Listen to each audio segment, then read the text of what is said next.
ಸಾರ್ವಜನಿಕ ಉದ್ದಿಮೆಯಾದ ವಿದ್ಯುತ್ ಕ್ಷೇತ್ರವನ್ನ ಖಾಸಗೀಕರಣ ಮಾಡಲು ಹೊರಟಿರುವ ರಾಜ್ಯ ಸರ್ಕಾರದ ನಡೆಯ ವಿರುದ್ಧ ಬೆಸ್ಕಾಂ ಹಾಗೂ ಕೆಪಿಟಿಸಿಎಲ್ ನೌಕರರು ತೀವ್ರ ಆಕ್ಷೇಪಣೆಯನ್ನ ವ್ಯಕ್ತಪಡಿಸಿದ್ದಾರೆ.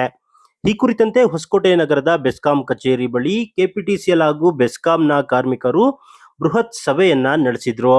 ಈ ಒಂದು ಸಭೆಯಲ್ಲಿ ಹೊಸಕೋಟೆ ಬೆಸ್ಕಾಂ ಇಇ ವೆಂಕಟೇಶಪ್ಪ, ಎಡಬಲ್ಲಿ ಪುಟ್ಟಸ್ವಾಮಿ, ಅನಿಲ್ ಕುಮಾರ್, ಪ್ರವೀಣ್, ಕರ್ನಾಟಕ ವಿದ್ಯುತ್ ಪ್ರಸರಣ ನಿಗಮ ನೌಕರರ ಸಂಘದ 659 ಕೇಂದ್ರ ಸಮಿತಿ ಸಹ ಕಾರ್ಯದರ್ಶಿ ಹರೀಶ್ ಕುಮಾರ್, ಕೇಂದ್ರ ಸಮಿತಿ ಸದಸ್ಯ ಶಿವಣ್ಣ ಎಂಎಸ್, ಸ್ಥಳೀಯ ಸಮಿತಿ ಅಧ್ಯಕ್ಷ ಪ್ರತಾಪ್ ಎಲ್ಎಸ್, ಕಾರ್ಯದರ್ಶಿ ಹರೀಶ್ ಕುಮಾರ್, ನೌಕರರ ಸಂಘದ ಎಲ್ಲ ಪದಾಧಿಕಾರಿಗಳು ಹಾಗೂ ಸದಸ್ಯರು, ನೌಕರರು ಹಾಜರಿದ್ದರು.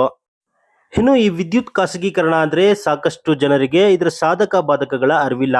ಆದರೆ ಈ ಒಂದು ಖಾಸಗೀಕರಣದಿಂದ ಆಗುವಂತಹ ಸಾಧಕ ಬಾಧಕಗಳ ಕುರಿತಾಗಿ ಹೊಸಕೋಟೆ ಬೆಸ್ಕಾಂನ ಈ ವೆಂಕಟೇಶಪ್ಪನವರು ಇದೇ ಸಂದರ್ಭದಲ್ಲಿ ಎಲ್ಲಾ ನೌಕರರಿಗೂ ತಿಳಿಸಿದ್ರು. ಈ ಸಂದರ್ಭದಲ್ಲಿ ಮಾತನಾಡಿದಂತಹ ಅವರು, ನಮ್ಮ ಸಾರ್ವಜನಿಕ ಉದ್ದಿಮೆಯ ಉದ್ದೇಶ ಜನಸಾಮಾನ್ಯರಿಗೆ ನಿರಂತರ ಹಾಗೂ ಗುಣಮಟ್ಟದ ಸೇವೆ ಒದಗಿಸಬಹುದಾಗಿದೆ. ಹಗಲು ರಾತ್ರಿ ಎನ್ನದೇ ಬೆಸ್ಕಾಂನ ಅಧಿಕಾರಿಗಳು ಮತ್ತು ನೌಕರರು ವಿದ್ಯುತ್ ಸೇವೆಯನ್ನ ಜನರಿಗೆ ತಲುಪಿಸಲು ಶ್ರಮಿಸುತ್ತಿದ್ದಾರೆ. ಗ್ರಾಹಕರಿಗೆ ಉತ್ತಮ ಗುಣಮಟ್ಟದ ಹಾಗೂ ನಿರಂತರ ವಿದ್ಯುತ್ ಪೂರೈಕೆಯನ್ನ ಒದಗಿಸಲಾಗುತ್ತಿದೆ.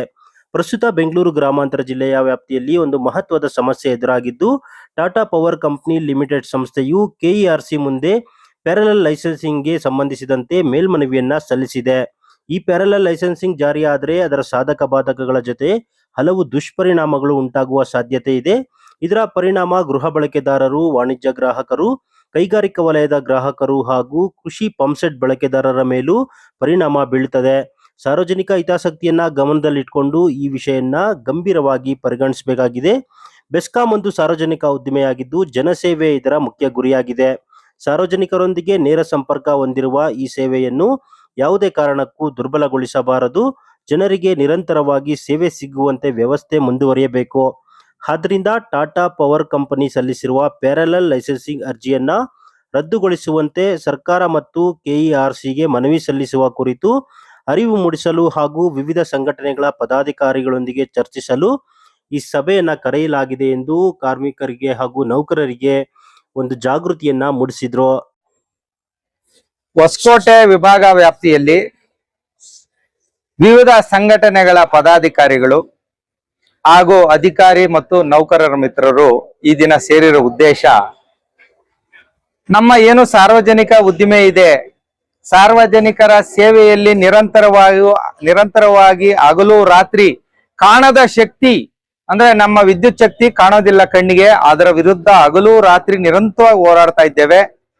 ಸೊ ಗ್ರಾಹಕರಿಗೆ ಉತ್ತಮ ಗುಣಮಟ್ಟದ ವಿದ್ಯುತ್ ಅನ್ನ ಕೊಡ್ತಾ ಇದ್ದೇವೆ, ಅನ್ಇಂಟರಪ್ಟೆಡ್ ಪವರ್ ಸಪ್ಲೈ ಕೊಡ್ತಾ ಇದ್ದೇವೆ. ಈಗ ಬಂದಿರತಕ್ಕಂತ ನಮ್ಗ ಒಂದು ಸಮಸ್ಯೆ ಬಂದಿದೆ. ನಮ್ಮ ಈ ಬೆಸ್ಕಾಂ ಗ್ರಾಮಾಂತರ ಜಿಲ್ಲೆಯಲ್ಲಿ ಟಾಟಾ ಪವರ್ ಕಾರ್ಪೊರೇಷನ್ ಲಿಮಿಟೆಡ್ ಅವರು ನಮ್ಮ ಕೆಇಆರ್ಸಿಯಲ್ಲಿ ಒಂದು ಅಪೀಲ್ ಹಾಕೊಂಡಿದ್ದಾರೆ.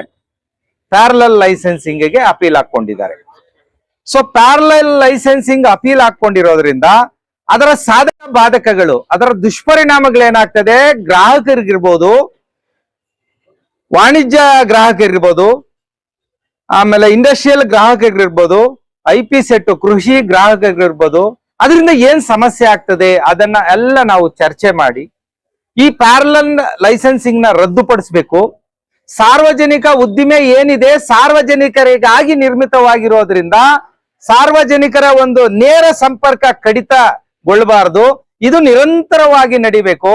ಸಾರ್ವಜನಿಕರಿಗೆ ನಾವು ಸದಾ ಸಿಗಬೇಕು. ಈ ಹಿನ್ನೆಲೆಯಲ್ಲಿ ಜಾಗೃತಿ ಮೂಡಿಸಿ ಟಾಟಾ ಪವರ್ ಕಾರ್ಪೊರೇಷನ್ ಏನು ಪ್ಯಾರಲಲ್ ಲೈಸೆನ್ಸಿಂಗ್ ಬಂದಿದ್ದಾರೆ ಅದನ್ನ ರದ್ದುಗೊಳಿಸಬೇಕು ಅಂತ ಹೇಳ್ಬಿಟ್ಟು ನಮ್ಮ ಎಲ್ಲ ಅಧಿಕಾರಿ, ವಿವಿಧ ಸಂಘಟನೆಗಳ ಎಲ್ಲ ಪದಾಧಿಕಾರಿಗಳು ಅರಿವು ಮೂಡಿಸಕ್ಕೆ ಇವತ್ತಿನ ದಿನ ನಾವು ಒಂದು ಸಭೆಯನ್ನ ಕರೆದಿದ್ವಿ.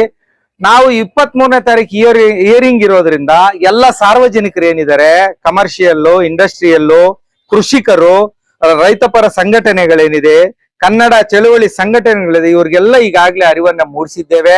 ಇದರ ಸಾಧಕ ಬಾಧಕಗಳೇನಾಗ್ತದೆ, ಪರಿಣಾಮ ಏನಾಗ್ತದೆ, ನನ್ನ ಸಾರ್ವಜನಿಕ ಉದ್ದಿಮೆಯಲ್ಲಿ ಇರ್ತಕ್ಕಂಥ ಅಧಿಕಾರಿ ನೌಕರರ ಕುಟುಂಬಗಳ ಮೇಲೆ ಎಷ್ಟು ಪರಿಣಾಮ ಬೀರ್ತದೆ, ಇದನ್ನೇ ನಂಬ್ಕೊಂಡು ನಾವು ಜೀವನ ನಡೆಸ್ತಾ ಇದ್ದೇವೆ.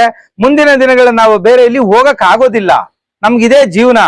ಸೊ ಈ ಹಿನ್ನೆಲೆಯಲ್ಲಿ ನಮ್ಮದು 23 ಅಪೀಲ್ ಏನಾಗ್ತದೆ ಅದರ ಮೇಲೆ ನಾವು ನಮ್ಮ ಸಂಸ್ಥೆಯಿಂದ ನಮ್ಮ ಸಂಘಟನೆಗಳು ಉಗ್ರ ಹೋರಾಟಕ್ಕೆ ರೆಡಿಯಾಗಿರ್ತೇವೆ. ಯಾವುದೇ ಕಾರಣಕ್ಕೂ Tata power corporation parallel licensing ನ ಕೊಡಬಾರದು ಅನ್ನೋದು ನಮ್ಮ ಹೋರಾಟ. ಧನ್ಯವಾದಗಳು.